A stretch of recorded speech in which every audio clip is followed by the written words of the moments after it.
ಮನೆ ಮುಂದೆ ರಂಗೋಲಿ ಬಿಡ್ತಾ ಇದ್ದ ಮಹಿಳೆ ಸ್ಥಳದಲ್ಲೇ ಸಾವನ್ನಪ್ಪಿದ ಕೇಸ್ಗೆ ಸಂಬಂಧಪಟ್ಟಂತೆ ಸರಗಳ್ಳರಿಂದ ಸಾವು ಅಂತ ಕುಟುಂಬಸ್ಥರು ಆರೋಪವನ್ನು ಮಾಡ್ತಾ ಇದ್ದಾರೆ.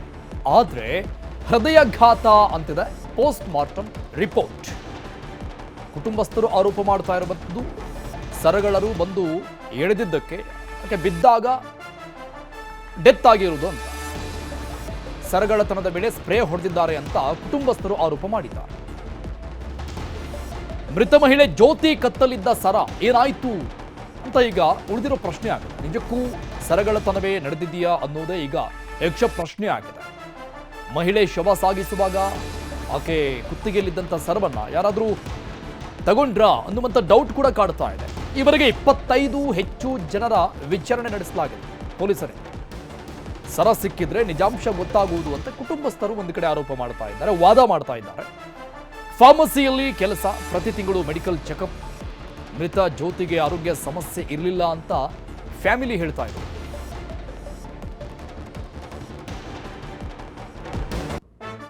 ಹೇಳಿದಂತೆ ಯಾವುದೇ ರೀತಿ ಹಾರ್ಟ್ ಅಟ್ಯಾಕ್ ಅಂತೂ ಯಾಕೆಂದರೆ ಎದೆ ನೋವು ಅಂತಾಗಲಿ ಮೆಡಿಸಿನ್ಸ್ ಆಗಲಿ ಯಾವುದೂ ತಾಂತಾ ಇಲ್ಲ ಅವಳು. ಮತ್ತು ಇನ್ನೊಂದು ಏನು ಹೇಳಬೇಕಂದ್ರೆ ಅವಳು ಯಾವತ್ತೂ ಕಾಯಿಲೆಯಿಂದ ಬಂದು ಮಲಗಿದವಳಲ್ಲ, ಮತ್ತು ಹಾಸ್ಪಿಟ್ಲಿಗೆ ಅಂತ ತೋರಿಸಿಲ್ಲ ಅವಳು. ಬಟ್ ಇವರು ಎದೆ ನೋವು ಅಂತ ಹೇಳ್ತಾ ಇದ್ರೆ ಚೆಕ್ ಮಾಡಿ ತನಿಖೆ ಆಗಬೇಕಾಗುತ್ತೆ. ಇಂತಂತೂ ಇಶ್ಯೂ ಇಲ್ಲ. ಮಾಂಗಲ್ಯ ಕತ್ತಲ್ಲಿ ಮಾಂಗಲ್ಯ ಸರ ಒಂದಿಲ್ಲ, ನಮ್ಗೆ ಅದೇ ಡೌಟ್ ಆಗಿರುತ್ತೆ. ಆ ಮಾಂಗಲ್ಯ ಸರ ಏನಾಯ್ತು ಅಂತ ಅದು ಬಿಟ್ಟರೆ ಇನ್ನು ತನಿಖೆ ಮಾಡಲಿ, ಏನಿದೆ ಅದು ಇದು ಮಾಡ್ಕೊಡ್ಲಿ. ಬಟ್ ಏನು ಮನೆಯಲ್ಲಿ ಎಲ್ಲೂ ಇಲ್ಲ. ನಾವು ಹುಡುಕಿತ್ತು, ಅವರು ಹುಡುಗರು ಎಲ್ಲ ಫುಲ್ ಹುಡುಕಿದ್ರು, ಎಲ್ಲೂ ಇಲ್ಲ. ಮಂಗಲ ಸರ ಬಿಚ್ಚಿ ಯಾವುದೇ ಕಾರಣಕ್ಕೂ ಕತ್ತಿಂದ ಮಂಗಲ ಸರ ತೆಗೆಲ್ಲ ಅವಳು. ಇನ್ ಕೇಸ್ ಇದ್ದಿದ್ರೆ ಸರ್ ಹಾರ್ಟ್ ಅಟ್ಯಾಕ್ ಅಂತ ಆಗಿದ್ರೆ ಫೈನಲ್ ರಿಪೋರ್ಟ್ ಅದು ಸರಿ ಇತ್ತು ಅಂತಂದ್ರೆ ಅದನ್ನ ನಾವು ಸರಿ ಅಂತ ಅನ್ಕೋಬಹುದು. ಆದ್ರೆ ಕತ್ತಲ್ಲಿ ಮಾಂಗಲ್ಯ ಚೈನ್ ಇಲ್ಲ ಅಲ್ವಾ.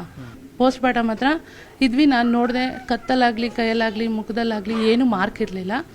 ಮತ್ತೆ ಇನ್ನೊಂದ್ಸರಿ ಪೋಸ್ಟ್ ಮಾರ್ಟಮ್ ಒಳಗಡೆ ಕರೆದು ತೋರಿಸಿದ್ರಲ್ವಾ, ಅವಾಗ ಕಿವಿಲಿ ಬ್ಲಡ್ ಬರ್ತಾ ಇತ್ತು.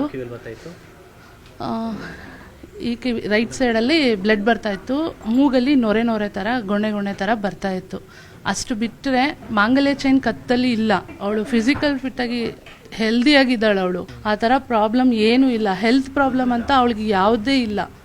ಅವಳು ಯಾವ ಥರ ಸಾವಾಯಿತು ಅದು ಗೊತ್ತಾಗ್ಬೇಕು ಸರ್. ಯಾರೇ ಮಾಡಿರಲಿ ಇಲ್ಲ ಏನಾಗಿದೆ ಅವಳಿಗೆ ಅನ್ನೋದು. ಈ ಬಗ್ಗೆ ಡೀಟೇಲ್ಸ್ ಕೊಡ್ತಾರೆ ನಮ್ಮ ಪ್ರತಿನಿಧಿ ಗಂಗಾಧರ್. ಲೈವ್ನಲ್ಲಿ ಜಾಯ್ನ್ ಆಗ್ತಾ ಇದ್ರೆ. ಗಂಗಾಧರ್, ಸರಗಳತನದ ಸಂದರ್ಭದಲ್ಲಿ ಮೃತಪಟ್ಟ ಜ್ಯೋತಿ ಕೇಸ್ಗೆ ಸಂಬಂಧಪಟ್ಟಂಗೆ ಹಲವು ಅನುಮಾನಗಳು ಸಹಜವಾಗಿ ಮೂಡ್ತಾ ಇದೆ. ಯಾಕಂದ್ರೆ ಪೋಸ್ಟ್ ಮಾರ್ಟಮ್ ರಿಪೋರ್ಟ್ ಹೇಳ್ತಾ ಇರುವಂತಹ ವರದಿನೇ ಬೇರೆ ಆಗಿದೆ, ಅವರ ಕುಟುಂಬಸ್ಥರು ಹೇಳ್ತಾ ಇರೋದೇ ಬೇರೆ ಆಗಿದೆ. ಸ್ಪ್ರೇನೇ ಹೊಡೆದಿಲ್ಲ ಅನ್ನುವಂಥ ಮಾಹಿತಿ ಬರ್ತಾ ಇದೆ ರಿಪೋರ್ಟ್ನಲ್ಲಿ. ಹಾರ್ಟ್ ಅಟ್ಯಾಕ್ ಅನ್ನುವಂಥ ವಿಚಾರ ಗೊತ್ತಾಗ್ತಾ ಇದೆ. ಸೊ ಹಾಗಾಗಿ ಬಹಳ ಕ್ಲಿಷ್ಟಕರವಾದಂಥ ರೀತಿಯಲ್ಲಿ ಮುಂದೆ ಸಾಗ್ತಾ ಇದೆ ಈ ಒಂದು ಪ್ರಕರಣ. ಮತ್ತೆ ಪೊಲೀಸರಿಗೆ ಉಳಿದಿರುವಂಥ ಮಾರ್ಗ ಯಾವುದು? ಯಾಕಂದ್ರೆ ಅಲ್ಲಿ ಯಾವುದೇ ರೀತಿಯಾದಂಥ CCTV ಫುಟೇಜಸ್ ಕೂಡ ಇಲ್ಲ.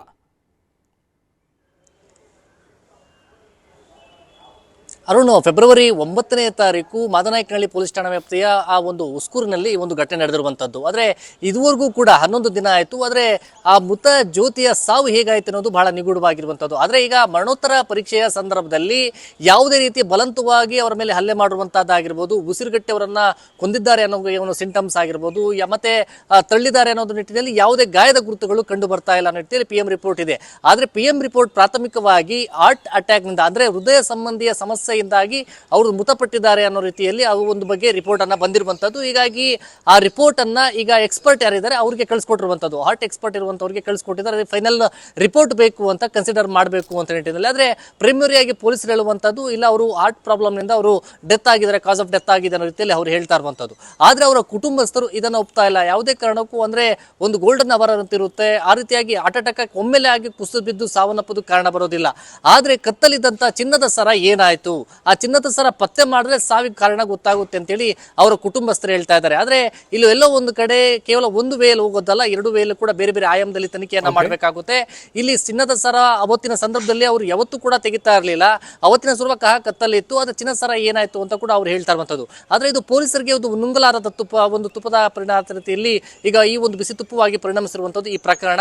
ಒಂದೇನೋ ಈಗ ಪ್ರೈಮರಿ ಆಗಿ ಮೆಡಿಕಲ್ ನಿಂದ ಈಗ ಅವರು ಪ್ರೂವ್ ಮಾಡ್ಕೊಳ್ಬಹುದು. ಆದ್ರೆ ಈ ಒಂದು ಸರ ಪತ್ತೆ ಮಾಡುವಂತದ್ದು ಪೊಲೀಸರಿಗೆ ಕಷ್ಟಕರ ಆಗಿರುವಂತದ್ದು. ಮತ್ತೆ ಅಲ್ಲೆಲ್ಲೂ ಕೂಡ CCTVಗಳಿಲ್ಲ, ಅದು ಕೂಡ ಒಂದು ಚಾಲೆಂಜಿಂಗ್ ಆಗಿರುವಂತದ್ದು. ಸದ್ಯ ಈಗ ಮಾದನಾಯಕನಹಳ್ಳಿ ಪೊಲೀಸರು ಇನ್ನೂ ಕೂಡ ತನಿಖೆಯನ್ನ ಮುಂದುವರಿಸಿರುವಂತದ್ದು. ಅರುಣ್.